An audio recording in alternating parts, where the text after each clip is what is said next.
अस्सलाम वालेकुम viewers, welcome to my YouTube channel forum of knowledge.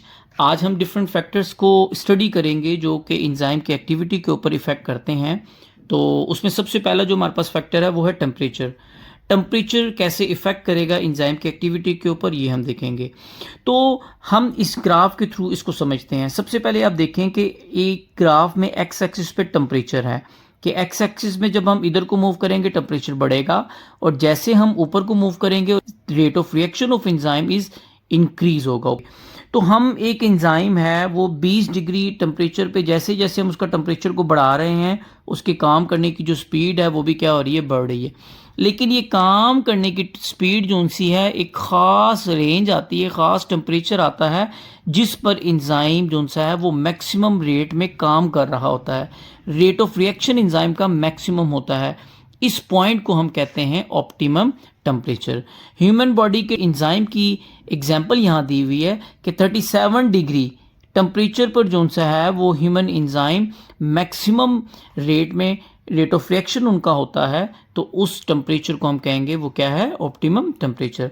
अब ऑप्टिमम टेम्परेचर को जैसे जैसे ऑप्टिमम टेम्परेचर के बाद भी हम टेम्परेचर को बढ़ाएंगे, बजाय रेट ऑफ रिएक्शन तेज़ होने के वो रेट ऑफ रिएक्शन जो सा है वो कम होता है हमें नज़र आ रहा है।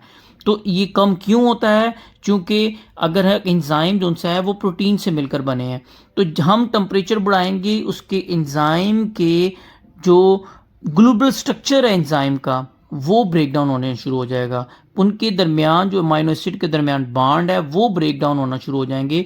इस तरीके से एंजाइम का स्ट्रक्चर लॉस हो जाएगा। इस स्टेज को हम कहते हैं डीनेचुरेशन।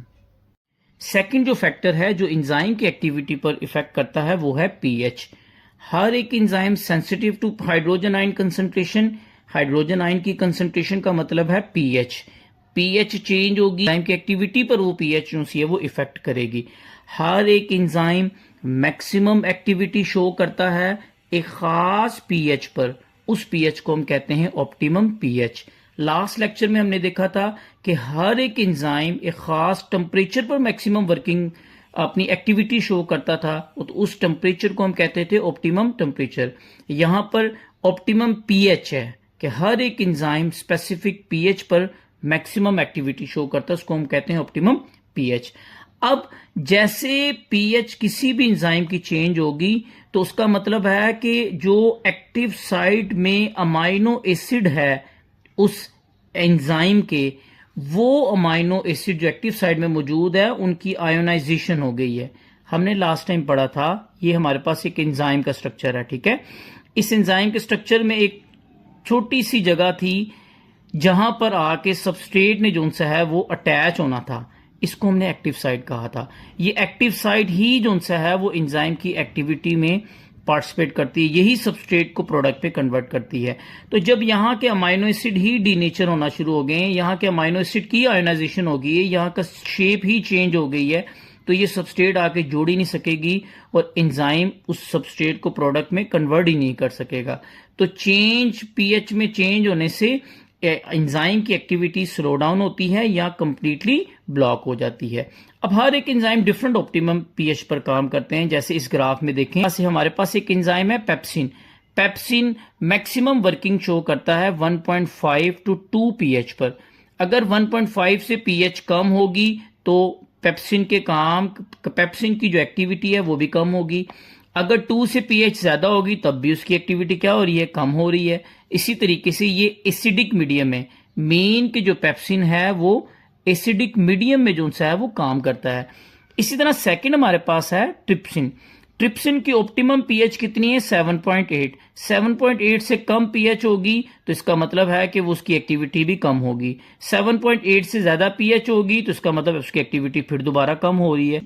ऑप्टिमम पीएच जो ट्रिप्सिन की है वो 7.8 है, और पीएच चेंज होने से उनकी एक्टिविटी भी इफेक्ट कर रही है। तो ये हमारे पास सेकंड फैक्टर था। थर्ड फैक्टर है जो एंजाइम की एक्टिविटी पर इफेक्ट करता है वो है सबस्ट्रेट कंसंट्रेशन। अब सबस्ट्रेट हमें पता है कि वो ऐसे सब्सटेंस जो एंजाइम के एक्टिव साइट के साथ आके अटैच होते हैं। अगर हम एंजाइम की तादाद हमारे पास फिक्स है, सबस्ट्रेट की कंसंट्रेशन हम बढ़ाना शुरू कर दें, सबस्ट्रेट की कंसंट्रेशन कम है उसको बढ़ाना शुरू कर दें, तो रेट ऑफ रिएक्शन भी क्या होगा, बढ़ता जाएगा, लेकिन एक ख़ास लिमिट तक बढ़ेगा। एक ऐसा पॉइंट आएगा जब एंजाइम, जितने एंजाइम मौजूद है उन तमाम के तमाम एंजाइम की जो एक्टिव साइड है वो ऑक्यूपाइड हो जाएगी। फर्दर सबस्ट्रेट बढ़ाएंगे तो जब एंजाइम की एक्टिव साइड ऑक्यूपाइड है तो वो रेट ऑफ रिएक्शन को नहीं बढ़ाएंगी, अब रेट ऑफ रिएक्शन कांस्टेंट हो जाएगा, सेम हो जाएगा। तो यही चीज़ है, कहता है an increase in substrate concentration increase the rate of reaction. Substrate की कंसंट्रेशन बढ़ाने से रेट ऑफ रिएक्शन बढ़ता है।